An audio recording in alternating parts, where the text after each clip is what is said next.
Hello, good morning ka. Ayan, good morning mga malinis dyan. Ayan, for today's video. Nandito tayo sa lupain ng kapitbahay. Oo.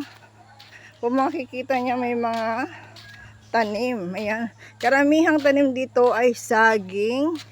Ayan, saging na may nyog. Ayan. Ayan. Ito po ang aking Auntie Maureen. Yeah, shout out sa'yo, aunt. Kamusta ang iyong mga tanim dyan? Mukhang malulusog. Mabuti pa yung tanim malusog, yung nagtanim. Bagasbo. At heto naman ang aming gagamasan ba. Ayan. Sa ngayon ay may tanim na dito ng luya. Ayan. Yung isang dalawang pahaba niyan ay may tanim na yan ng luya. Ayan. Eto. Maluwak-lawak na din yung nagamasan. Ayan na. Eto pala si Kisi Concepcion. Habang busy ang kanyang mama, busy siya sa mundong. Ayan. Nagti-tiktok siya. Nasaan ang asada natin, coverage? Di ba napunta dito? Oh my gosh. Ay. Ayan.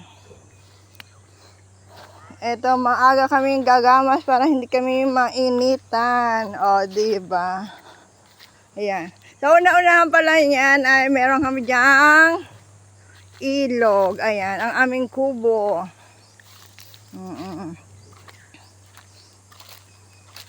Magtatanim kami ng whatever.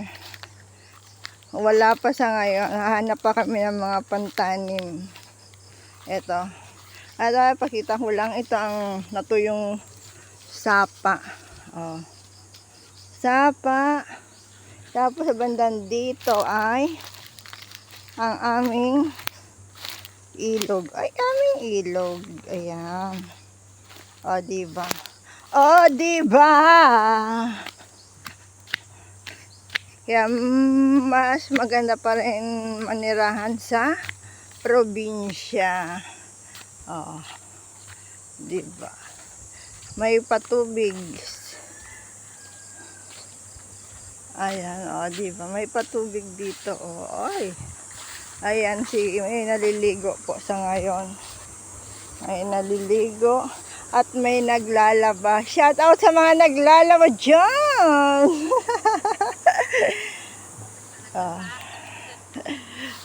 Diba? Ang aming kubo, mabubulok na. Ayan, lapit lang ito sa ilog. Balak namin dito magawa ng kubo pa. Diba? Para hindi na kami gagala kung saan-saan. Dito na kami ang tawag dito magpipiknik ba. Picnic ka na, may tanim ka pa. Kuha ka lang ng buko.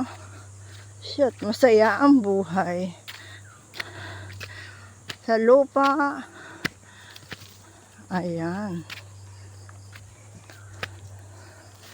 Sa ngayon parang kailangan ko na ng magtrabaho. Kawawa naman si Kaberot. Nag-iisa siya. Ang amin pong mondragon ay wala pa. Ayan.